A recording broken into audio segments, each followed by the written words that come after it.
Puji syukur kehadirat Tuhan Yang Maha Kuasa atas segala limpahan rahmat dan karunia-Nya bagi kita semua. Dan perkenalkan kami dari kelompok 6 yang beranggotakan 4 orang, yaitu ada saya sendiri, Pradesya Leksa Saputra, kelas 9D nomor absen 17 sebagai koordinator kelompok 6. Halo, nama saya Vanual Juan Kristiano dari kelas 9D nomor absen 16. Halo, nama saya Emmanuel Hanses Melanko, kelas 9D nomor absen 14. Saya Kristiansyah Putra Kurniawan dari kelas 9D nomor absen 13.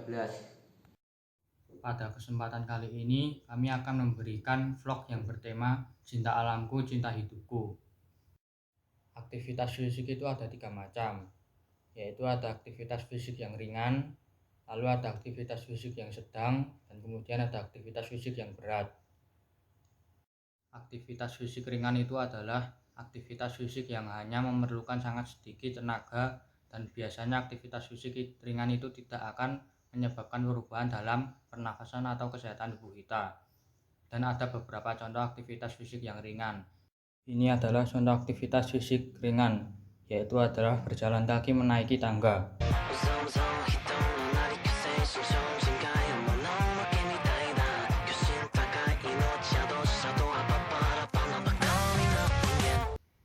Kemudian ini juga adalah contoh aktivitas fisik ringan, yaitu adalah bermain video game. Kemudian aktivitas fisik sedang itu adalah aktivitas fisik yang membutuhkan tenaga yang intens atau membutuhkan tenaga secara terus-menerus dan gerakan otot yang berirama atau kelenturan. Dan ada contoh aktivitas fisik yang sedang.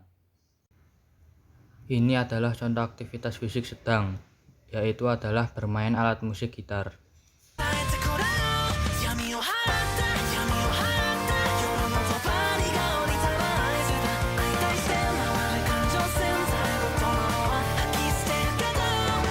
Aktivitas fisik berat adalah aktivitas fisik yang membutuhkan banyak tenaga, dan biasanya aktivitas fisik ini berhubungan dengan olahraga dan membutuhkan kekuatan sehingga membuat tubuh berkeringat, dan biasanya aktivitas fisik ini membuat pernafasan menjadi terengah-engah. Dan ada beberapa contoh aktivitas fisik yang berat. Ini adalah contoh aktivitas fisik berat, yaitu adalah skipping.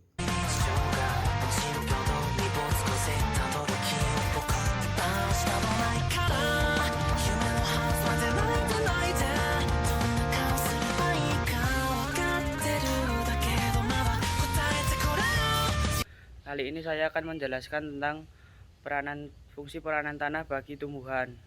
Tanah memiliki fungsi sebagai tempat hidupnya tumbuhan. Tanah juga memiliki fungsi lain, yaitu sebagai tempat untuk menyediakan unsur hara dan sebagai media perakaran. Tanah juga menyediakan air bagi tumbuhan. Seperti inilah contoh tempat tumbuhnya tanaman.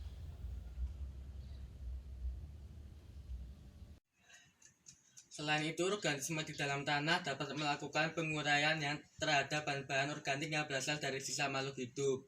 Misalnya daun-daun yang jatuh ke tanah, ranting-ranting, dan sisa hewan yang telah mati. Organisme yang hidup di tanah ada yang secara langsung memproses bahan organik dan mengubah hara. Misalnya begitu cacing, kaki seribu, kutu, dan semut. Ada pula yang secara tidak langsung mengubah bahan organik melalui mekanisme makan dalam rantai makanan, yaitu hewan predator atau pemangsa. Tanah merupakan salah satu habitat yang dihuni oleh organisme yang sangat beragam pula. Aktivitas organisme tanah terkonsentrasi pada lapisan topsoil, yaitu lapisan tanah teratas yang kaya akan hara. Lalu manfaatnya yaitu bisa memperbaiki kesuburan tanah dan dapat membantu ketersediaan hara bagi tanaman dan membantu pengendalian hama penyakit.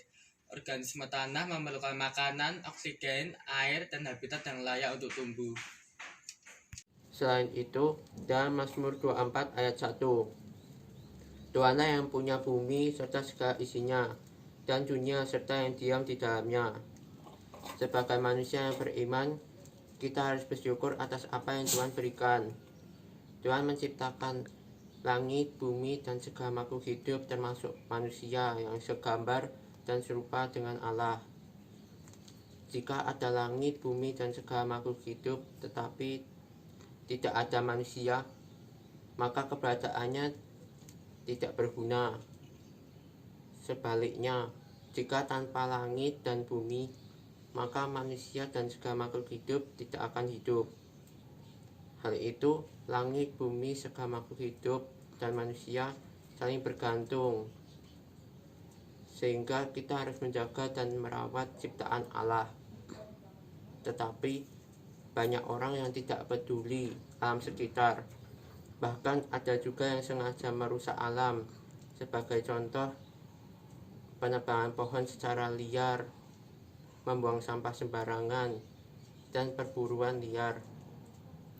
Dengan adanya hal itu, kita wajib bertanggung jawab atas perbuatannya dan mengingatkan kepada orang lain supaya mau menjaga dan merawat atau melestarikan ciptaannya.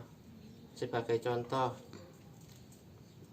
tidak membuang sampah sembarangan dan tidak merusak lingkungan.